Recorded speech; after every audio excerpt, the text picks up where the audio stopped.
you'll be on a playground with one child, and the other child's over here, and be like, I really don't wanna play with you. My mom says it's not okay to play with a child that's not vaccinated, you know, like, cause families talk. And then that's gonna really Yeah.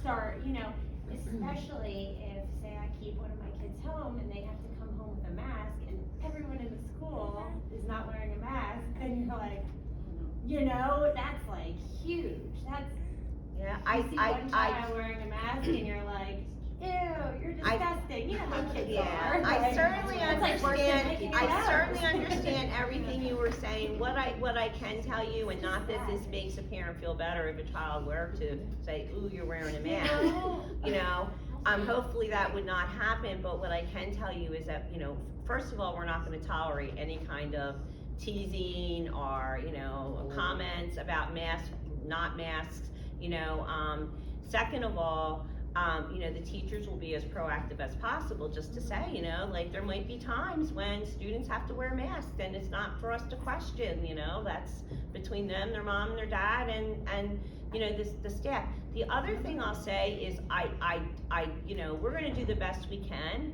but like depending on circumstances and situations, like one of the things I quickly realized is like, when they were saying about kids coming back after 5 days and they had to sit separately for lunch, and I was trying to manage that, and I tried honestly for 2 weeks, and then I found out like from the Medford superintendent, she's like, we're not even attempting to try to manage it. She said, because it is, and that made, you know, and I was like, well, you know what, you're absolutely correct, like, you know, I like, because it's just, it gets to a point where we can't keep track of every single child and what their status is. I mean, I guess we could if we had the staffing and the, you know, but, so what I'm saying is, I'm not gonna go chasing, you know, Taylor around saying, Taylor, put your mask on, Taylor, you're supposed to have your mask on. Johnny, no, you don't have to wear it. So, you know, we would be as discreet as we can, and as I said, like, you know, some parents have already expressed they want their child to remain in mask. I'm gonna send an email out again next week and say, parents, please let us know. However, like, if I'm recalling correctly, in the document from Dr. Schmidt, it pretty much says, like, we're not gonna police the mask here at school. So I'm not gonna say, you know, your mom said you have to wear a mask. Like, you know, the parent, you know, certainly if we're aware of it, I might have a private conversation with the child and say, you know, I know your mom really wants you to wear the mask, so. You know, but we're not going to actively go around every day and say. Can I chime in too? Please do. When it comes to the difference between kids wearing masks, not wearing masks, vaccinated, unvaccinated, I know as a parent it feels like this really big, heavy, like my kids are wearing masks and it's awful and their faces are covered and they're not learning and it's ruining them. Having a front row seat and being here every day and seeing these kids, I can assure you and promise you that it is exactly the same as it was before they had masks on. They're playing, they're running, they're having fun. They're happy, they seem happy. We currently have a few students who... They just updated their milestones. If I could finish, that's fine. We have students here who have exemptions from wearing masks. I'm unaware of any time that they have been made fun of for not wearing a mask or treated differently for not wearing a mask. I think it goes both ways, and maybe some of the students are walking around like, hey, are you vaccinated? Hey, are you vaccinated? I'm not vaccinated. I think that as a parent it feels like a big thing because these are your children. I mean, I have 3 young children here at the school. They have had no issues, and you know, maybe there's different stories for different families, but I have a pre-K, a first grader, and a third grader who have had to wear masks from day one, and obviously they hate it, I hate it, but they're still happy and they're learning. And with all due respect, I know I'm assuming you're a great mom.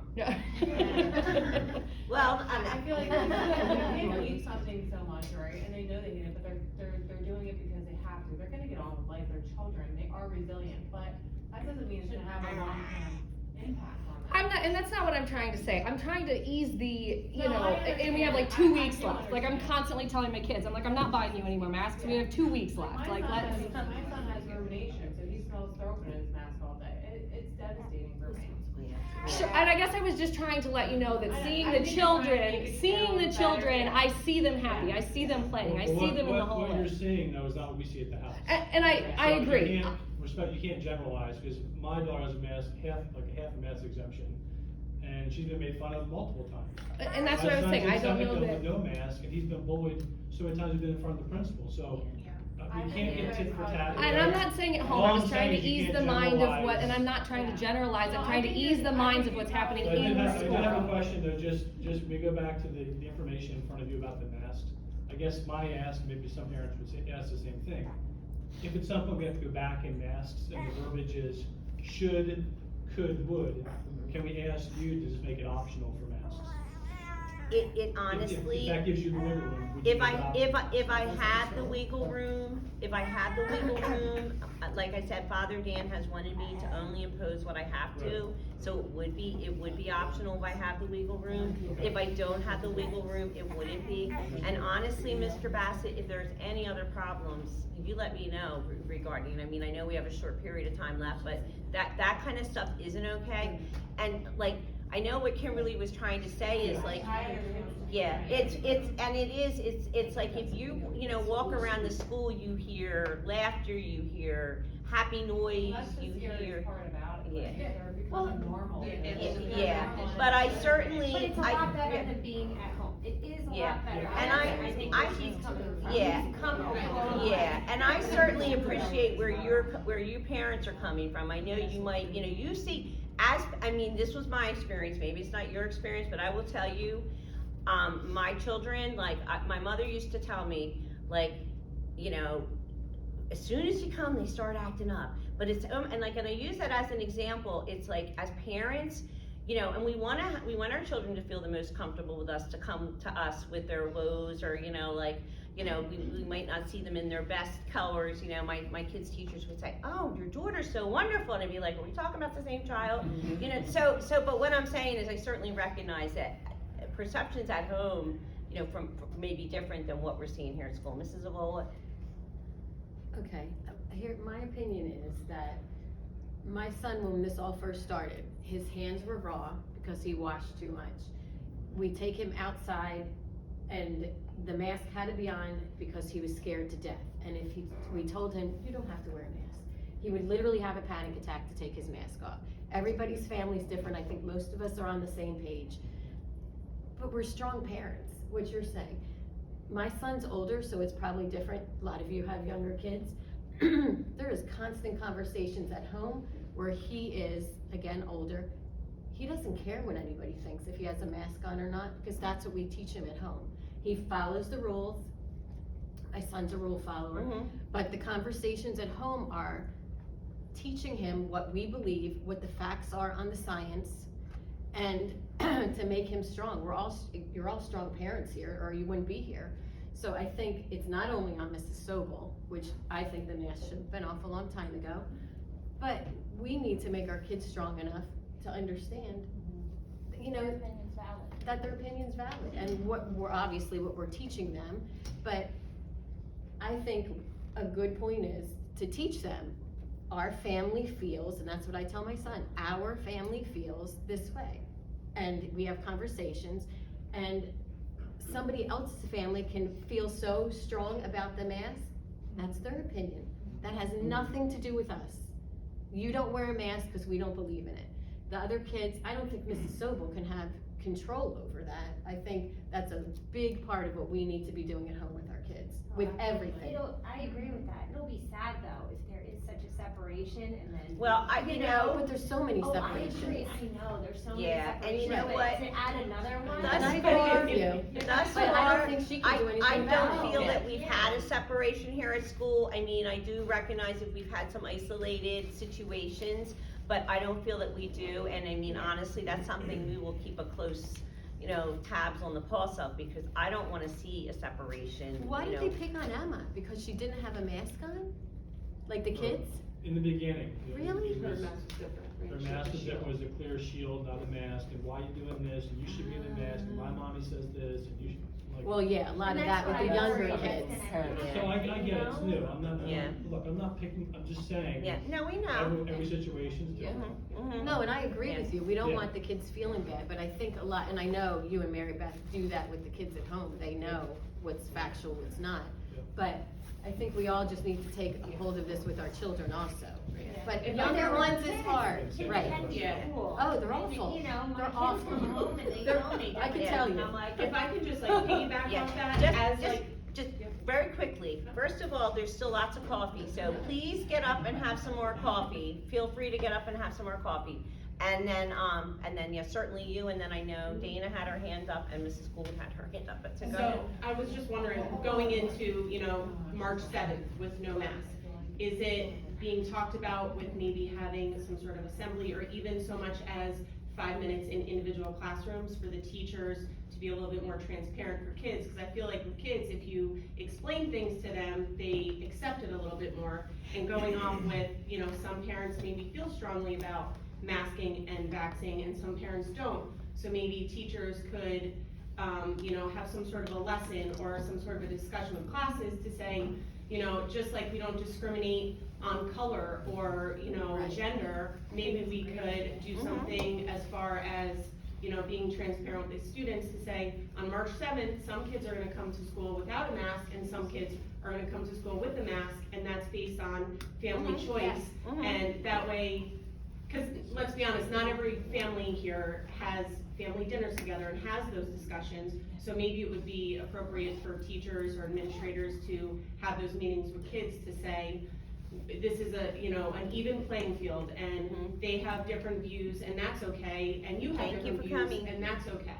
So maybe, For that sure, could be for discussed. sure, teachers will be speaking with their classes next week. The elementary classes, just about all of them have a morning meeting, and that's a perfect venue for doing something like this. And in the middle school, I'll make sure the homeroom teachers have conversations with their homerooms, and keep it very simple. Yeah. You just gave a really great analogy there, just the way we don't discriminate by color or faith, or, And then we maybe also. that would help with some, Yeah, like, yeah. the bullying or whatever. Mhm. And then real quick, my other concern, the reason I wanted to come here, obviously the masking, and it seems like March 7th, that's the date we're sticking for. I was hoping And I'm you would sorry, say, I like, know you want a different answer, but I'm but sorry. also, like, I am went to Catholic concerned- school and rule flower. I am concerned with looking forward now in the future. Mhm. I don't ever wanna have to put my mask on, because I promised my kids, you'll never have to wear a mask. I quit my job as a teacher so that I will homeschool them if I have to. I will never put a mask on my babies again, and I will never give them this experimental shot either. So I just wanna know moving forward in September, that like the end of August, it's not gonna be like, well, you guys, you have to vaccinate your kids 5 and up, so that they can come to school without a mask on, because I'll pull my tuition. Yeah, So one fast. one of the questions that came up, and just, since you brought up vaccine, because that's something I wanted to, and then we will come back to you other moms that had your hands up, is regarding vaccine, and will St. Mary of the Lakes require a vaccine? And what I can tell you is, we haven't received any guidance from the state or the diocese regarding any kind of a vaccine mandate. But can you be proactive maybe, and like send a letter to the diocese that says, St. Mary of the Lakes, whatever future plans, we're being proactive because we have a strong belief X, Y, and Z. Like, Well, we need, let me tell you where we're at with the diocese, and, because I don't know that we need to do, I believe that the only way that a vaccine is gonna be mandated is if the state says that it's mandatory, and that we're not to accept any exemptions except for medical exemptions. Right now in public schools, there's religious exemptions and there's medical exemptions.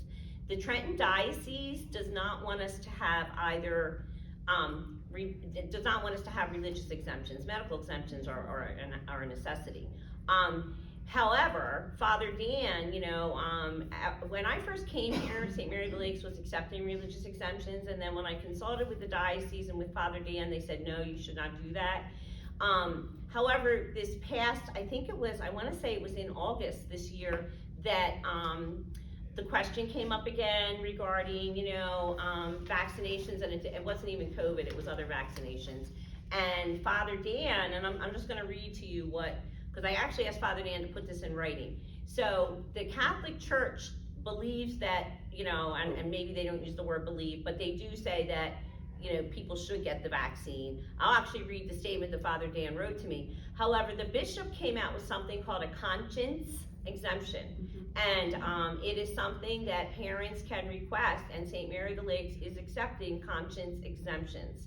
So the only caveat I put is if the governor said, no exemptions except for medical, then we wouldn't be able to go that route. But right now, St. Mary of the Lakes has a conscience exemption, and I think we're one of the very few schools in all the dioceses that has it. But and I'll read to you, because I finally said to Father Dan, will you please give me a statement that I can, because like he just was able to explain it in a simple way.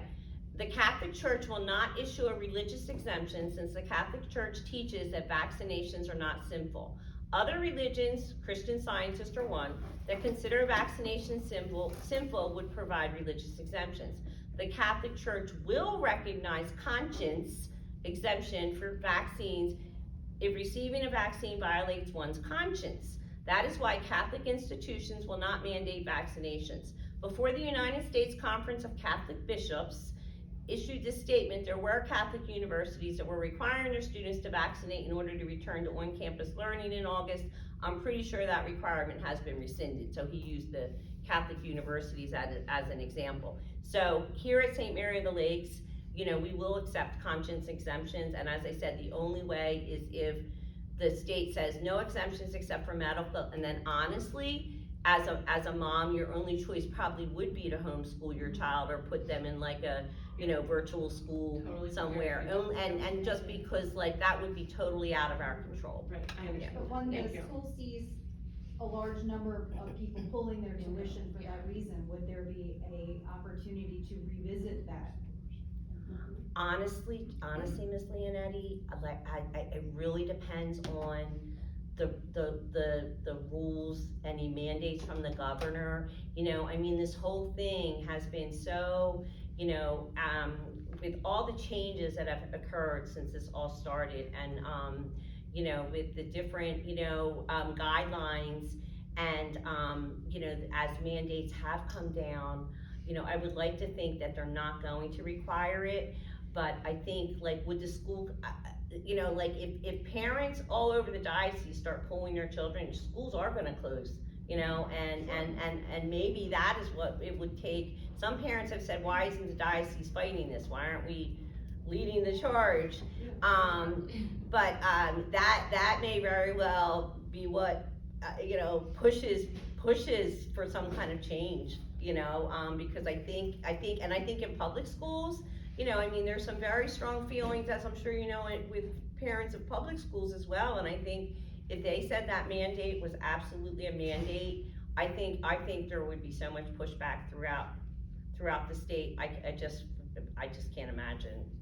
I can imagine a lot that's happening. Yeah, you're right, you make a really good point. I can't either. Like I said, like I told my kids, back in early 2020, I said, I've never seen anything like this in my lifetime. I said, hopefully, guys, this will be the only time we ever see this, Mr. Grieve? Yeah, I just, And then I'm real sorry, I quick, was forgot. gonna say, the mask mandate and the vaccine mandate, and all this, that fight's not with the school and the diocese, that fight's with Trenton. Right. You know what I mean? And instead of asking Mrs. Sobel to go up to Trenton and saying, hey, you need to represent us, because we're not gonna pour our tuition, Catholic schools are closing all over the place, all over the country, go to Philadelphia, you know what I mean? And in this day and age, you think we need Catholic schools more than ever. We're very lucky to have such a strong Catholic, because of us. But we as parents, we need to be the ones saying to the governor, like, you're not doing this anymore, and that's what's happening. We have a tyrannical governor that's done all this. But to ask Father Dan and the bishop, that's not their job. Their job, and I'm gonna say this again, we're very fortunate to have, our school did better than all the schools. We have a great school system, Medford school system and Chemung and all these, they're a good school system, but I think our kids did better than all of them, because I think we were able to navigate through that, and my hands off to Mrs. Sobel and Father Dan. And as far as the bullying goes, I've been there. My oldest is in Seton Hall, and actually he didn't have to get the vaccine because he claimed medical exemption, just food for thought. He got bullied a little bit in 7th or 8th grade, and we addressed it back then and stuff like that. But I will say one thing, as far as the reason my kids are here and my 401k suffers is because that does, our kids, I think there's such little bit of that. Well, oh, you have a mask on, you don't have a mask on, you're vaccinated, you're not.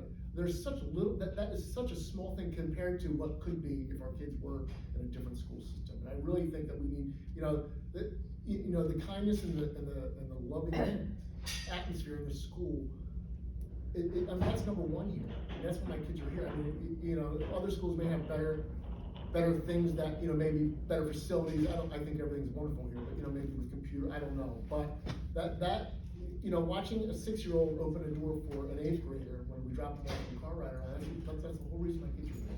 And I think there may be some bullying and stuff like that, and I know it happens, but it gets addressed right away, and I think it's nipped in the bud. And like I said, I've been through it with my kid, with my oldest, when there was a little bit of that going on, but compared to what could or is happening in other schools, I really think we're fortunate to have to look at it that way too. But again, I think the fight, like, we really, I mean, we all wanna get together and march on Trenton, I mean, I'll go up there, but. I think that's a better, instead of putting it on Mrs. Sobel, Exactly. I totally agree with that. Yeah. I think it starts at the top, and she's the rule follower that has to put it through to the schools, and just thinks that it's all on her and Father Dan. It's awful. I wouldn't want that responsibility at all. But like you're saying, the private school is a great community, and that's why we send our kids here as well.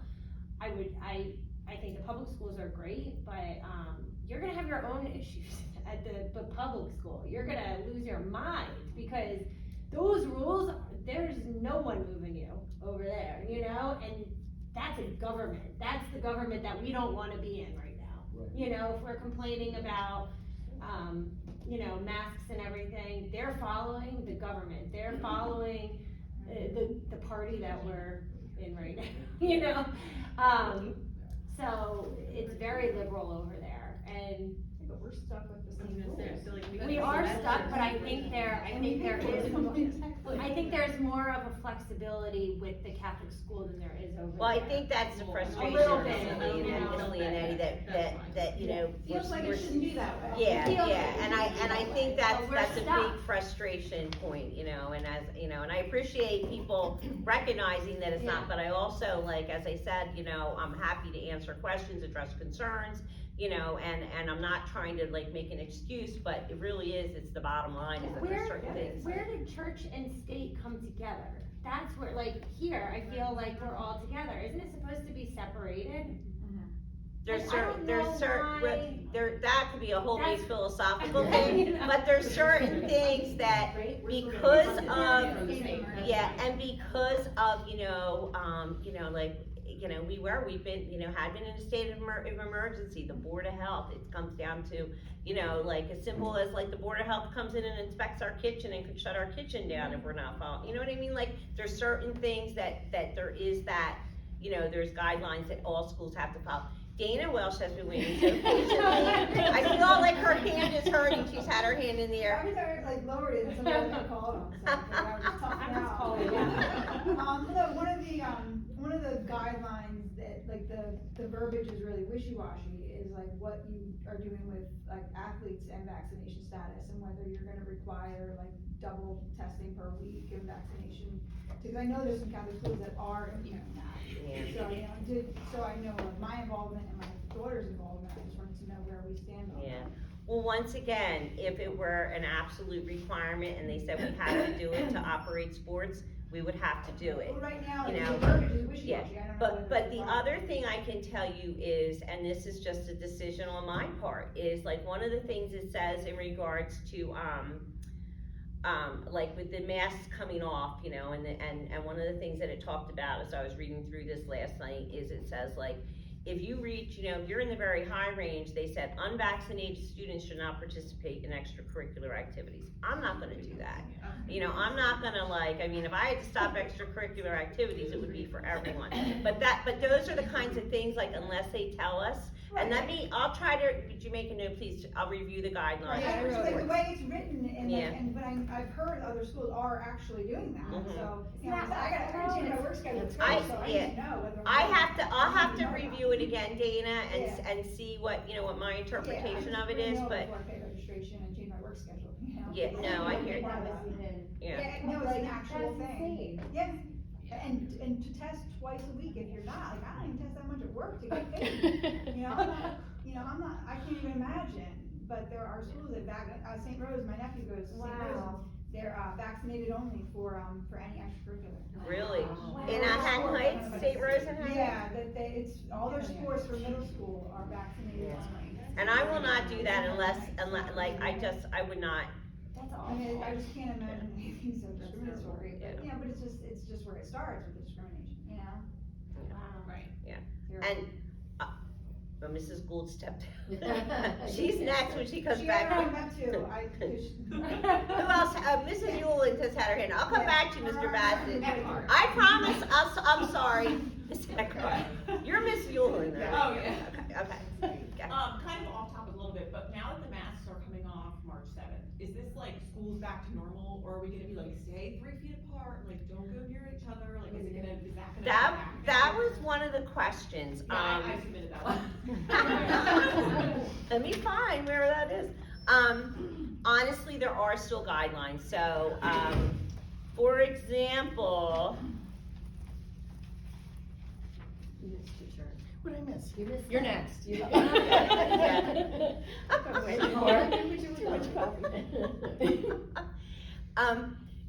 So I looked at all that last night, and no, there still are other things that, but we're moving in the right direction. That's what my thought is, cause to me, honestly, the masks, to me, have been one of the worst things. As, for me personally, I've absolutely hated these things. You know, I mean, you know, we're all sitting in here with these off today, because if I had to have mine on the entire time to talk, I would probably be catching my breath right now. And we're all eating, by the way, that's why we're all having our masks off. But, like, for example, and this is one of the things we reached out to the Board of Health yesterday, we still have to do contact tracing. So if there's a case in a classroom, I still have to go in and we have to do contact tracing and say who was within less than 6 feet for 15 or, you know, cumulative minutes or more. So, and we still would have to do the quarantine, so that's still there. They still are saying 3 feet of space between students, you know, so there's still all those, and you know, we'll continue to do the best we can. Social distancing, they're still encouraging. I will tell you, I mean, if you're a car rider line in the afternoon and you see those middle school students, those boys in 7th grade, every day they're all in a huddle, and, you know, certainly I remind students, like, depending on the situation, I'm not outside, like, you know, like, guys, put a little bit of space between you, like in the lunch line in the cafeteria, I'll say, put a little bit of space between you, but like, kids are not social distancing as it is with their masks on, so I'm not gonna go around and with my yardstick and say, but in answer to your question, it's not gonna all be, I just don't want that stuff to get more strict now that the masks Yeah. are coming off. that's not, my concern. yeah. Like, now it's gonna be like 8 feet apart. No, Don't that's- talk to each other. Anyone Yeah. concerned is gonna keep an mask on. that's not my intention, that's not my intention. To the point of guidelines and recommendations versus must and requirements, if that's a guideline and a suggestion, and you're saying, we're only doing what we have to, if you are able to relax it, going along with what you previously said, then. Yeah, unless our school was in a situation where I was at risk because we had an outbreak, like I said, all along, my goal is to keep school open. So if I feel like, no, we're, you know, we have 4 kids out in this classroom, you know, like that's a situation. So I think, like, we have to look at each situation, but if I don't have to do something, for the most part, I'm not doing it. But like I said, I don't wanna lock myself in and say, oh, well, you know, just because each situation is different. Yeah. Mrs. Gould, it's all yours. okay. I just fear I'm gonna forget you. Yeah, and I'm thinking, don't forget your question. I'm sure you're not the only Catholic school principal who's dealing with parents, you know, with all these questions. Dr. Schmidt seems very difficult to get a hold of, to return emails. What if, like, the Catholic school principals were to get together under Trenton Archdiocese and say, Dr. Schmidt, do a Zoom, you field the questions I'm getting, you know, just an idea. Honestly, I can ask, will you write it down? Yeah, I I will will ask, answer you. I will ask Dr. Schmidt, and he may, hopefully he would answer me, but my guess is he may say no, but I will certainly ask him, you Yeah. know, Just an idea. never hurts to ask, Right. never hurts to ask. What about, are the kids in kindergarten in the lunchroom yet? What we're doing with the lunchroom is this, and that was one of the questions, so let me answer that question. you know, at the beginning of the school year, we had all the kids in the classrooms because they really, like, part of the recommendations, and they're still in this document, they say, like, if possible, if you can have your kids eat in the classroom, have them eat in their classroom. We started moving students into the lunchroom. We have students, it's a double, if you're familiar with the cafeteria tables, it's a double table, 2 picnic tables really, but they're hooked together. We have 6 students, 3 at each table. So 6 students at a double table. We were moving students in, my intention was to gradually phase them in, and then the numbers started going up. And once again, I go back to my goal has been to keep the kids in school. So like to me, and I know some people may disagree with me, but to me, that's like taking an unnecessary risk by moving more students into the lunchroom. I didn't want to go back on kids I had moved in, but by moving more students in, my feeling was I was taking a risk that could involve more kids getting sick with the numbers going up. Because the numbers, when I tell you, like, they were rising dramatically, the numbers in Medford Lakes, our surrounding areas. 3rd grade went in Wednesday? This week, yeah. Yeah, so 3rd grade is in, either, I have to talk to 2nd grade, we'll probably have 2nd grade start to go in next week. What we did with 3rd grade was the teachers actually brought them in and they practiced, like, because what we've been doing in the lunchroom is, in the elementary grades, students are sitting with their homerooms, but they can pick on Monday where they like to sit. So we don't have assigned seats. Middle school kids are mixing homerooms, but they mix homerooms in their classes for their accelerated math and science. Elementary, they're not mixing homerooms, but on Mondays they pick a seat and they have to stay in that spot all week, just because if there was an incident, we had to contact trace. We know who's sitting where. So my intention is to move everyone back into the lunchroom. Kindergarten will probably be one of the last ones. And it's my understanding that kindergarten had eaten in the lunchroom like multiple years ago. I believe I recently asked someone about that and they said, oh yeah, they had a certain spot too, because kindergarten's lunch is a little different than everybody else's, but certainly, our intention is to get everybody in there. So it'll be 2nd and then 1st, and then hopefully kindergarten at the very I just end. wanna, go back to it, because I feel like you got like totally. Oh. in that moment, and I actually do understand what you were Yes, saying, thank trying to you. say, and I appreciate any length that you guys go to make it a happy environment for them and socialize. Yeah, it sucks. I mean, everything about it sucks, but I just wanted to put it out there that yes, that we're doing what we can. And another side note, just real quick, and then I know, sir, it's all you. Something that we've discussed, and I mean, maybe it's gonna be the unpopular opinion, I don't know, but like, we are a Catholic, wholesome school, and we pay to send our children to a Catholic school. And if someone's paying to send their child here because they think that we can be lax with the rules, that's not our goal, that's not our point. Like, we're choosing to send our children here, and so yes, we have to follow the rules. We make it less than the public school because we are a private school. We were able to open when they were not, but it feels very much recently like we're being targeted as, well, why aren't we doing less than them? And we're now on an equal playing field again with the public schools, unfortunately, but at the same time, like, we're still instilling these things in our children, and we're still giving our children this amazing educational experience under the circumstances, which are terrible. Yeah. But we're doing, I'm telling you, it still feels very, very, I think it's a shock to all of us, to be honest with you. I feel like you're instilling one good thing and then you're 100%, and they're shot with the bad. instilling another Yes. bad thing, like where we feel like we're against, certain roles and recommendations and whatever, and I mean, myself, I have 3 kids under 5, I have no freaking, it's already hard enough to raise kids as it is, and now I'm like, what world am I living in? Like, Sure. I don't even remember any of this in my childhood. Totally, and I think a lot of it gets What do I like, say? poor Mrs. Sobel, for every 10 people who want one thing, there's 10 people over here who are like, don't you dare do that or I'm pulling my tuition. So, and then she gets this tug of war going where, it feels like there's people with pitchforks like, Mrs. Sobel, do what I say or I'm out, and she's got these people over here saying, do what I say or I'm out. So it needs to be a collective, I think these are. Like, and she doesn't have a choice at the end of the day, like, it's not even her These are decision. good though, because then, whoever you speak to, you can convey our concerns, and then, maybe they can convey their concern to somebody else, and I do agree, it's much bigger, and we need to go. That's what I was gonna say, I agree with Mr. Green, we need to take it up to the 100%. top. But it does have to start here too, like, I don't think we can negate just. No, this. totally. This has to happen, that has to happen, everybody needs to be talking. Absolutely. Because I think if we start not speaking to certain people because they have different beliefs, then we're not getting anywhere. Well, right, and Just that's the dividing opposite of what we're further, trying to do, right. Yeah. Sorry, Mr. Bassett, I I think, know, is yes. waiting the longest right now, go ahead. So just Mark. made clear today, you made me feel bad, so I wasn't attacked. Oh, no, and I didn't take it I totally understand. I get it. Absolutely. Absolutely. Yeah. Look, common sense has gone out the window the last 2 years. We were promised, just give us 2 weeks. Then just give us this. So we're all taking on the chin, and we've pretty much had enough of it. You can Yeah. see the trucker convoy, Canada, we're done. We all get it, but we're doing the best that we can.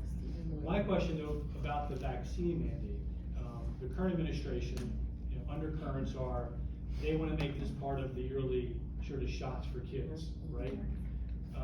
Governor Murphy's probably on board with that as well, for these sort of mandate the shot. Yeah. We throw around the word conscious exemption, which sounds great, but I know for myself, I was trying to fight for, freedom at work. It's not so easy just to put a piece of paper out there and have them say, okay, you're exempt now, you can go about your business. So how tough is it gonna be to claim the conscious exemption? Is there an approval board? Is there something it has to go through? Because I think it's coming, unfortunately, the mandate. You just write me a letter as of right now, and you Okay. state, I would like to request a conscience exemption because da-da-da-da-da. Okay. And I have, I think, 3, that have been requested and not for COVID, for other. Sure. And as I said, I do believe that Father Dan, based on our last conversation, the only way this would ever be mandated is if the governor said there's no exemptions except for medical. And then, like I said, I think you'd have I just can't imagine the rebellion that is gonna occur. We could imagine a lot of things years ago. This is So true, hopefully this it's- is goes in true, our favor, but- this is true, and I agree, Mr. Bassett, when I was home in March of 2019, 2020, I retired January 1st of 2020, and, like, when all this started happening, and my friends were like, Mrs. Sobel, they're shutting down school, and da-da-da-da, I was like, really? I was like, school's not gonna be shut down for that long. Yeah. Little did I ever would have predicted that, school was shut down for a very long time. Mrs. Yuan?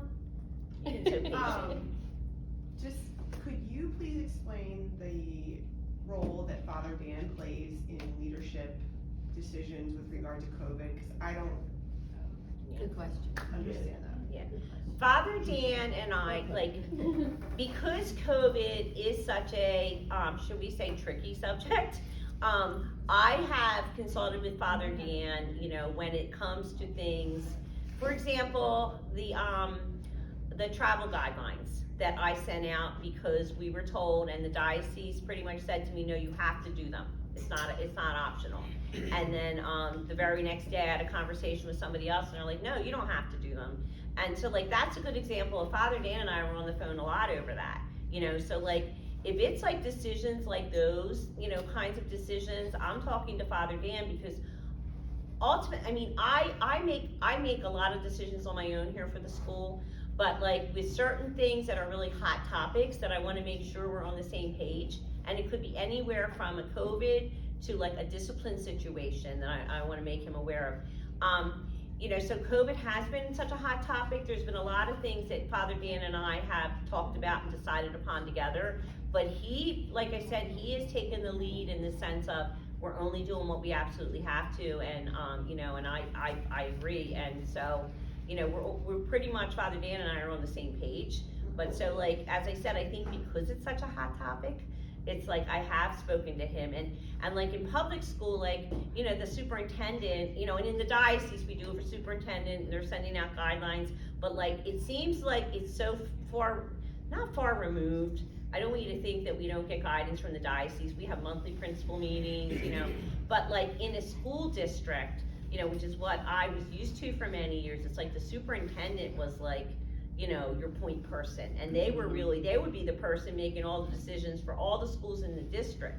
So to me, that's a lot different, just not with COVID, but with some other things as well. So, Father Dan and I have a pretty good working relationship, so, Is he our representative representative with the superintendent, or are you? I would say, like, for a school representative, I'm your representative, but Father Dan will also pick up the phone and call the superintendent. Now, having said that, I'm not suggesting that everybody call Father Dan and say, call the superintendent, because he'll probably pick up the phone and call me and say, what did you do? But, you know, I would say, like, I'm the school representative for the Office of Catholic Education. Okay. You know, yeah. There was a question about water fountains. I don't know if that was from somebody here. That's fine. Okay, well, I wanted to answer it. You know, I went last night, I Googled, I was trying to find any kind of guidelines in the COVID stuff regarding water fountains. I could not find anything, you know, in like my time on the internet and just a quick perusal of my documents. What I can tell you, and I'm not looking to place blame, but the water fountains were turned off before I arrived. I mean, and you may all have different opinions than me, but I will share my personal opinion on water fountains and my own experiences with my children, and also the experiences of being in a school for over 30 years, is that children and water fountains, especially young children, their mouths are right on the water fountain making contact. So you may not have had that experience, but I've had that experience a lot. And, you know, so to me, honestly, like any kind of germs or illness, right now we have a horrible stomach bug like going through some of the school. Oh, no. So it's kind of like, you know, eventually the water fountains will be turned back on, and actually the one in the main office hallway is turned on right now because we installed a water bottle filler.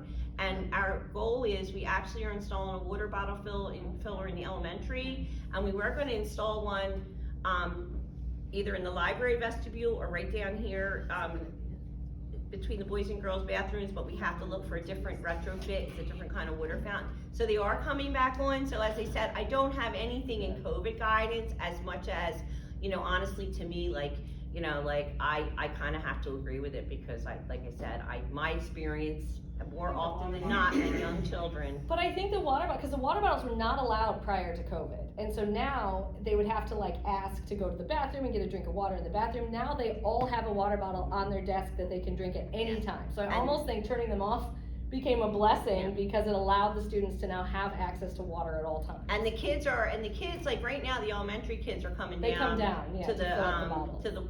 the one water bottle filler we have. But as I said, we already have the one for elementary, and the plumber, you know, I know has been called to install it for us, so. I know Ms. Gorman has The jug. She has a jug, Yeah. yeah, so like when I was in there a while ago, like I noticed the jug was empty, so I go and I buy the jug to replace it, and I think if we're that concerned, so we all pitch in on our own grades and get a little water thing so they can go, they're in the classroom, they're not leaving. It's $6 for a jug of water. I don't know what the machine cost. I think she had it in her. Yeah. What about those, do you ever see those machines at the gym? Like, We have one. Yeah. They're putting one down there. Well, can they, instead of having the water fountains? It goes right above it. We're Yeah, so installing can it. they take all the water fountains out and just add those? That's Well, what the she one said. that we did in the main office hallway, it was kind of like, what you can do is you can buy a kit, like to kind of like convert a water fountain to a water bottle filler and a water fountain. I don't know if they make kits to convert the entire thing. Like one of the things we ran into with the ones that we want to change in the library vestibule is that I said we might just have to order a water bottle filler. We might not be able to find something that fits this particular style water fountain. Well, how So much that- do one of those things cost? Like, that could be like a donation. Well, we actually, the Knights of Columbus made a generous donation, and part of their donation we're using for that, but I appreciate it, but like, it's about $1,000, a little more between the plumber and the actual piece. Yeah. Well, even if it, you know how we have annual sponsors for the school and stuff, maybe that would be something that. What's already done? They're Sponsorship. ordered. They're ordered. Yeah. Oh yeah, we have one in Bill's office right now, we just waiting for the plumber. Yeah. I'm on it. Yeah, they're great. I It's come nice, down all the time. honestly, It's amazing. I don't know, honestly, I wouldn't think of that yeah. wow. I totally- I don't like water fountains either, I think Yeah. they're gross. Yeah. Yeah, I just see my kid and the water gets all down there. And I'm like, stop making out with it, it's disgusting. Mrs. Evola. I actually just wanted to say to Mr. Bassett, I hope you didn't think I was being insensitive to Emma being bullied. Oh, no, not at all. Okay, because Lorenzo was actually bullied in 5th grade and I removed him from the school. Yeah. And was so excited, Mrs. Sobel came and we gave it another try and he loves it. So I'm very sensitive to that. Thank you. Ms. Leonetti. Just a comment, this is COVID and communication, so I just wanted to make, a suggestion with regard to communication. I know that a lot of times, you know, you're reviewing information comes out, it's a lot to digest and it's a lot to review, but we're aware that these new rules have come down or that the mask mandate is ending statewide, and then it's, 5-6 days while I'm sure you're gathering information. What I think would be helpful and probably stop you from getting bombarded with a bunch of what's happening is just a real general, hey, we got this information, I'm reviewing it, and as soon as I have further information, I'm going to let you know. And I think that just kind of, that, because what we're seeing is all the other schools saying, hey, we got this, and we're not doing it, and then we're all waiting. So I think that that's probably where there's a good opportunity for you to just say, hey, I'm aware of it, I can't wait to give you an answer, I'm reviewing the information. I think that that would be really helpful. Good suggestion, I'd be happy to do that. That really became evident with that mask, when the mask mandate, they said was ending March 7th, a lot of people reached out and the public schools had put something out and we were waiting on the diocese, and, but yeah. And I think that's really helpful to know that, you're reviewing it. Yeah, we're and aware, you're having those communications, but I don't think everyone's aware of that fact on every piece of information. So having had this conversation and just knowing the steps that you need to take, I think just that general communication, because a lot of us have family in the area that, oh, my school said this and my school said this, and you're probably then getting emails from everyone saying, you shouldn't said this. And Laurel Speaking said of this." which, one of the notes I have, because you just reminded me of something, I'm gonna put it out here to you, is that I know one of our school board members is a nurse for the Lenape Regional School District, and I saw her the other morning, and she said to me that they were having a nurses meeting to talk about contact tracing in the Lenape Regional School District, and if they were still gonna do it, and she said, when we have the meeting, I'll let you know what's decided. And that was part of what, made me reach out to the Board of Health and say, are we still gonna have to do contact tracing? Because I'm like, well, wait a minute, does Lenape know something I don't know? And they said, absolutely, you're gonna have to still do contact tracing, and they cited, and I know people have different opinions, they cited, they expect that when the masks come off, we might have a bump in cases, and they cited spring break, Easter vacation. So if you hear anything about Lenape Regional, and that they're doing something different, I'm gonna have conversation with, once they decide on what they're doing, but like based on the Board of Health, and if I find out Lenape Regional is doing it, then I'm gonna call the Board of Health, I'm gonna say, how come you're telling me? Because I do think, Ms. Leonetti, like that's been a big, it's a little thing, but it's a big thing, because like it has been like a little bit of a bone of contention, because people do hear, and sometimes it's totally inaccurate information. Like one time last year, Sister Pat from St. Joe's called me and said, are you doing such and such because your parents are telling my parents? And I said, absolutely not. I don't even remember now what it was, but it was like, I was like, absolutely not. But so that's, but certainly I know that is something that parents are all comparing what's going on in the different places. Did you, Mrs. Kelly, is it Yeah. Kelly? Yeah. So going back to the other, like Medford superintendent, he or she had already sent out, like, masks are gonna be optional. And we were still, as you know, kind of waiting to hear from the diocese or whatever. So I called our superintendent, Dr. Schmidt, and he was actually driving to a meeting with Governor Murphy, and he said, we will decide after we speak to Governor Murphy. So the other superintendents, they don't have to go off of what Governor Murphy said, but ours does, or I was a little confused by that. He didn't have any answers for me. And honestly, I'm a little confused by that too. I guess, I don't know if. Is it normal for him to be was it just him, or do all Catholic school superintendents meet with Governor Murphy, or? I've worked in multiple school districts, and I don't remember any superintendent ever having an intimate meeting with a governor. There may have been, I'm trying to think, like, one time, I think, there are sometimes times where I guess the governor's present, but I'm not sure why they were going by that, because the actual, like, well, you guys, I mean, I'm sure you saw the, you know, when the press release, when Governor Murphy came out with that, and it was pretty clear, so I don't know why, in that particular situation, that was the case. Other than, I guess, that maybe they'd asked for a governor, for a meeting, just to have more guidance, or maybe you know what else might have occurred? Non-public schools might have been invited to a meeting, because there is like an Office of Non-Public Education, which like we get directives for non-public schools from. So, and the person who worked on a lot of the regulations and with that office retired, and they haven't filled that spot yet, so I think, you know what I mean? So I'm thinking. It worries me that as the masks come off, if our instruction is coming from Dr. Schmidt and he's constantly meeting, well, I don't know about constantly, but if he was meeting with Governor Murphy on something like that, obviously if it goes with Governor Murphy's decision, we're gonna be, you know. Yeah, in the email that he sent with this memo, Dr. Schmidt said that, you know, he said, sorry that this has, you know, has been delayed in coming out, like, you know, but in the email leads you to believe he really wanted to make sure, I guess, he had all his ducks in a row. Thank you very much. You're welcome, before he, you know, before Dr. Schmidt sent something out to the principals. Go ahead. Sorry if you said this already, but what are you considering an exposure moving forward? An exposure would be within 6 feet, for 15 or more cumulative minutes within a 24-hour period. And I do believe most students are gonna have their masks off, so like, you know, hopefully there won't be too many of those cases. I mean, honestly, and I gotta knock on, everybody knock with me, I mean, you know, right after the break and in January, we had a couple weeks where we were quarantining a lot of kids, and like I said, knock, like We got 3 more months riding the wave of it's- immunity though, it's because been- I think everybody it's been less and less, like, I can't remember, like, I don't believe we quarantined anyone at all this week. I don't think, last week if we did, it might have been 1 or 2 people. You can't say that now. Because you know next week. I know, I'm sorry, that's why I'm knocking all over the place. And then it'll be like. If I jinxed us, I apologize. So but- essentially, it would be like direct next to each other in the classroom, and if they sit next to each other in the lunchroom. Right. When we look at, like, you know, the kids around kids, we, like, a lot of times, either Nurse Megan, myself, or both of us will actually go into the classrooms.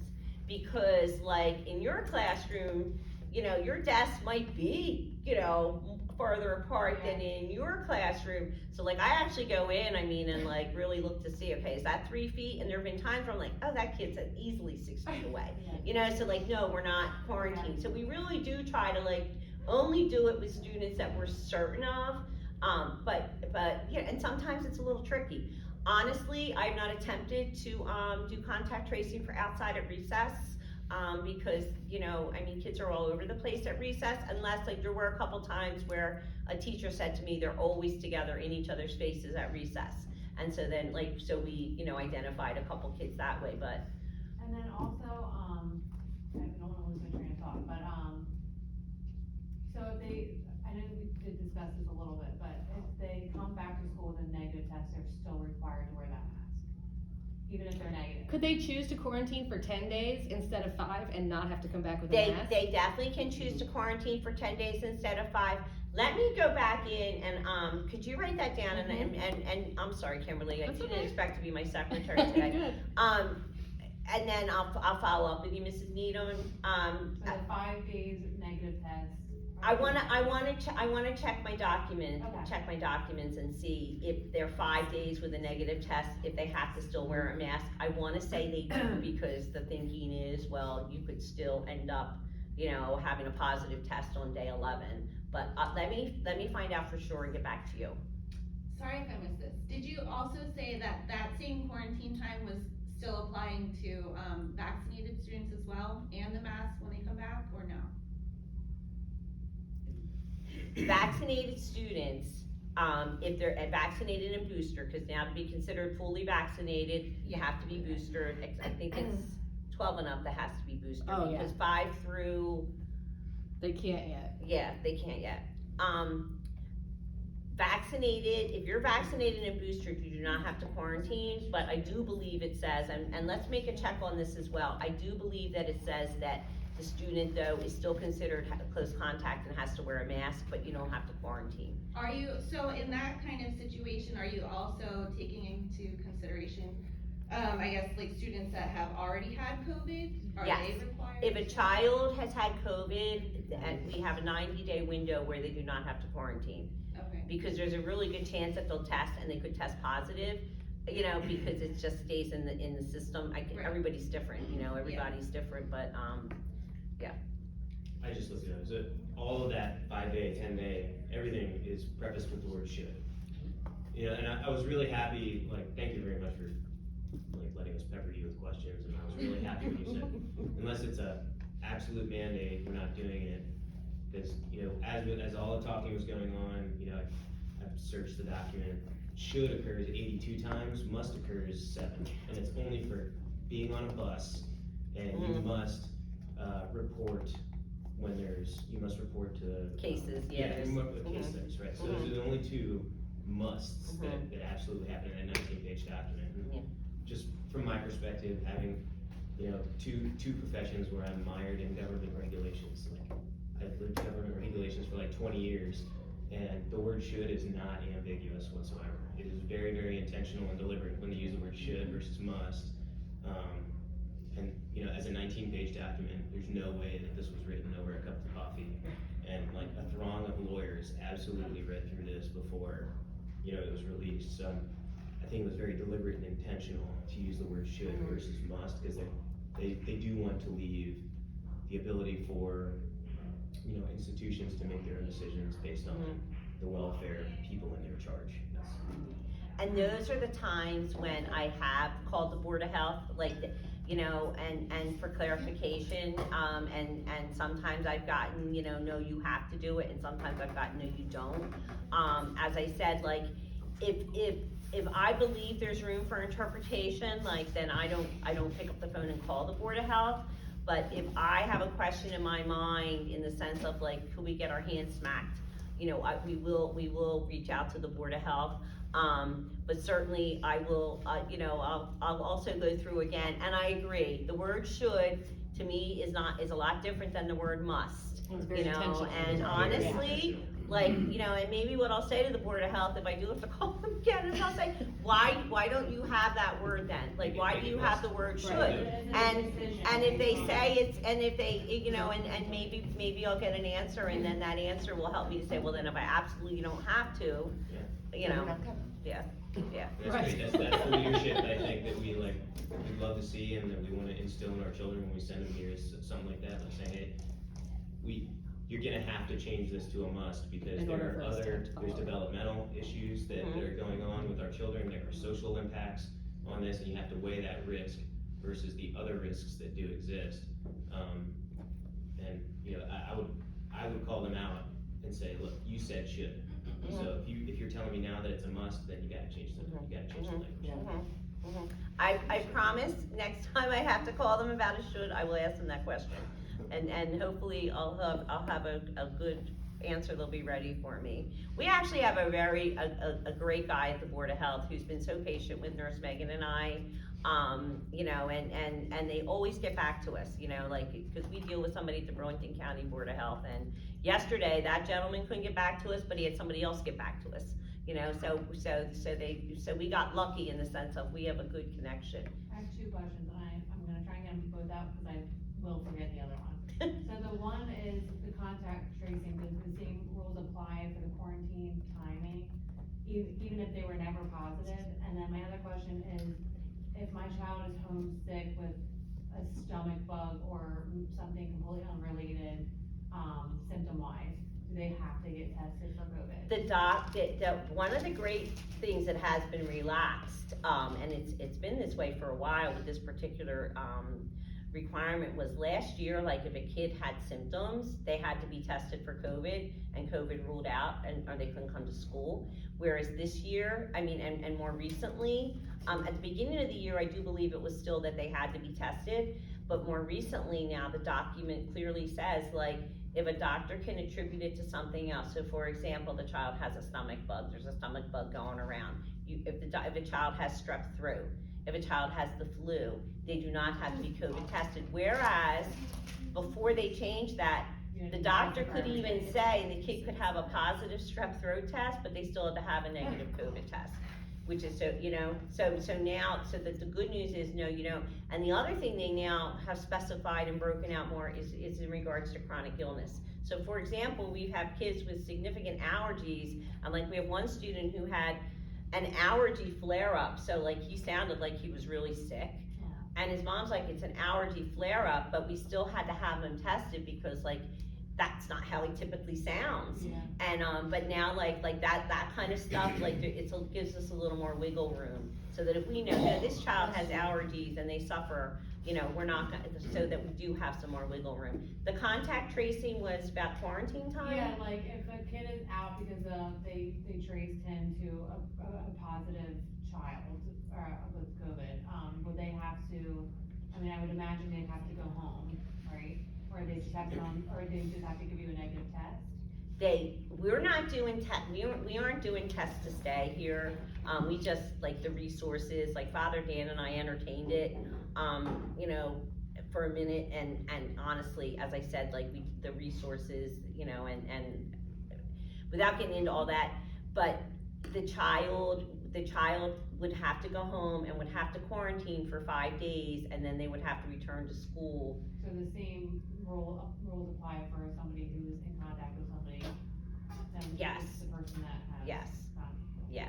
But like I said, Lenape's telling me, this person that I know, this nurse is saying that they're having a meeting about whether they're gonna contact trace. So I'm not sure where that's coming from, because that's why I called the Board of Health. So like, I'm wondering if that is something that might be a should as opposed to Well, and could it be like if they're symptomatic, That's what I'm then saying, they like, go my home? child has Right. literally Yeah. nothing wrong with him, Yeah. he's just playing at home and. As of right now, if you're a contact, so say you and I were sitting across the table from each other, right next to each other with our masks off right now, and I tested positive, They're just you considering would be considered, unless you were fully vaccinated. And as I said, I know that's very controversial, and that's not my intention to be discriminatory by any means, as much as that's. My son John, he was 40, had COVID, I guess it was 40. So he was in contact, so he had to quarantine for 5 days here.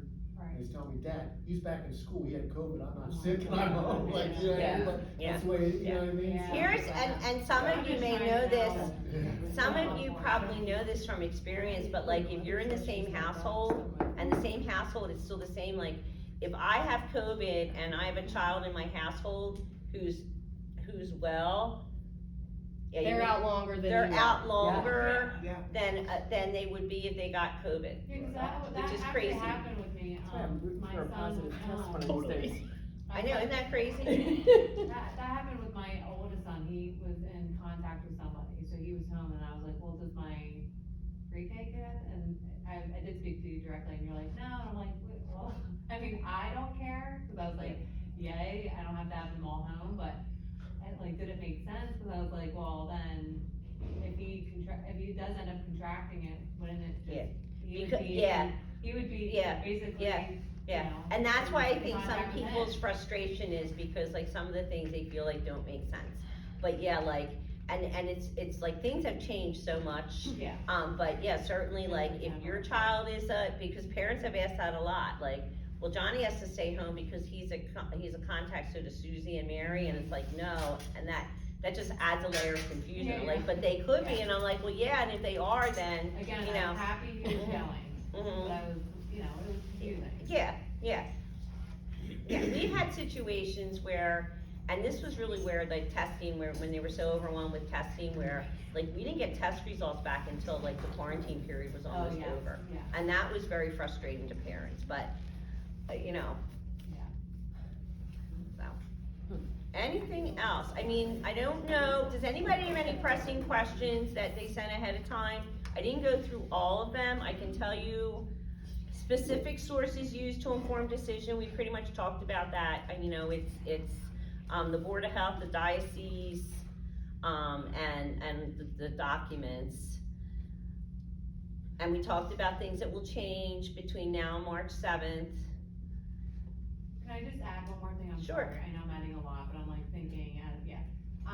So if we choose to get our, child who was contract traced and had to stay home, if we choose to get them a COVID test, even though you're not asking for one, can they come back right away? That's That's on what, my that's list. what I'm gonna research for you, I feel because like I that do. was already my Yeah, question. yeah, I We'll don't find wanna, that I out. wanna make sure, yeah, I wanna make sure I go through the I document. stuff down myself, Yeah. that was my problem. No. And which test, right? The one, there's two different tests, one is more accurate than the other. Right, the rapid or the PCR. As of, and like I said, I have to, I'll review the document again, I think but we're like, okay with rapid though, right? last time we checked, we would accept rapid and we would accept PCR, we would not accept at-home tests.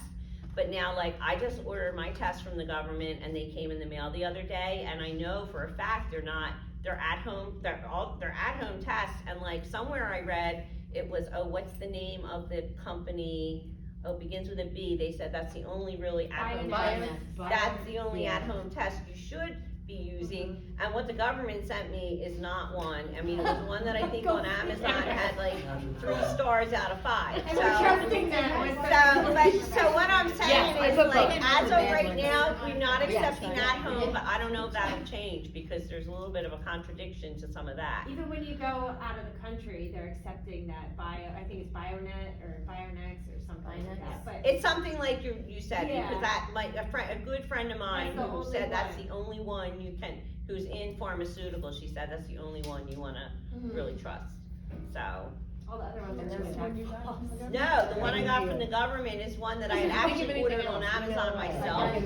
And it was like, I forget what it's called, but it was like, when I looked, I did the reviews, it was what was available, it was like 3 stars out of 5, and like, some of the people were like, I had 2 tests in the box, one was positive, one was negative, so, you know, yeah. Thank you, Ms. Silver. You're welcome, thank you for coming, Sam.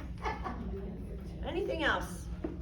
I wanted to add one, I printed that out and I forgot to bring it, but where they call it the COVID and it says COVID and influenza, do they call it vaccination? It's like. Oh, when they're Flurona or whatever. Flurona. Or they're like combined, is that what you're saying? Do you have that? I don't. DOH, printout? Yeah. This one? Yeah. See, there's one thing that was like a red. See if you, yeah, See if we can find it. yeah. This is the new one, right? Yeah. Yeah, that's February 22nd, right? Yeah. Yeah. The other thing, since we do have a couple pre-K parents here, is that, and, this is fairly current too, is that early childhood, they were saying like pre-K had to do the 10 days quarantine still, because I guess they figured like little kids aren't necessarily keeping their masks on. But that has changed now to 5 again, it's 5, so. That's, Yeah. I found. So that was a good thing, I thought. Yeah. I found it, it says, in this one paragraph, where it reads, in accordance with executive directive number blah blah. Schools must report weekly student staff case counts as well as information on student staffs. Yeah, the whole thing. And the total number of student staff fully vaccinated to NJDOH through the surveillance of influenza and COVID-19 sick. Why influenza? They now gonna start saying you have to have the flu shot to come to school? Students in pre-K have to have the flu shot to come to Okay. school, that's a requirement, and they do, and the nurses, there I are think it's up certain to age things. 5. Yeah, Oh, okay. there are certain Yeah. things that the nurses had to report in the past, and like, that's one of the things they have, like, yeah, you're welcome, you're welcome. Yeah, so like that home, I highlighted it, and I was like, of course, I left it on my Yeah. desk. I asked either, I the just saw pre-K that. teachers about the play, the market, the market, Oh, yeah, and They all said, oh, that's okay. She already said she might. So he did. Emily. He didn't. oh, good, for the play, oh, Yeah, she's good, supposed to come by this afternoon and take a look at it. oh, good, So- well, good, that's So good. what else do you need? 'Cause I got a whole basement. Yeah. Come get it.